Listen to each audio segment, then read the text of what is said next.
Hi friends, welcome to Kamala's kitchen. இன்றைக்கி நம்ம கிச்சனில் சக்கரவள்ளி கிழங்கு பணியாரம் தான் செய்ய போகிறோம். இந்த பணியாரத்தை நம்ம 5 நிமிஷத்தில் செஞ்சிடலாம். இந்த பணியாரம் செய்கிறதுக்கு 1 கப் அளவுக்கு இட்லி மாவு எடுத்திருக்கேன். இது அதிகம் புளிக்காத இட்லி மாவாக இருக்கணும். ஒரு 1/4 மூடி தேங்காய் துருவல், 2 சக்கரவள்ளி கிழங்கை வேக வச்சு வச்சுருக்கேன். வாசனைக்காக ஒரு 3 ஏலக்காவை தட்டி வச்சுருக்கேன்.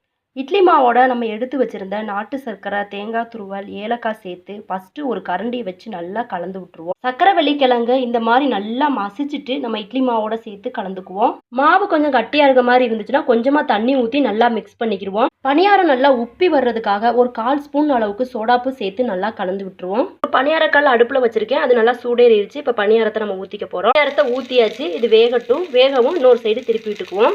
ஒரு சைடு வேகவும் இன்னொரு சைடு திருப்பி விட்டு வேக வச்சுக்குவோம். 2 சைடு நல்லா வெந்துருச்சு. இப்போ எடுத்துருவோம். சக்கரவள்ளி கிழங்கு சாப்பிடாத குழந்தைகளுக்கு இந்த மாதிரி நம்ம பணியாரமாக செஞ்சு கொடுக்கலாம்.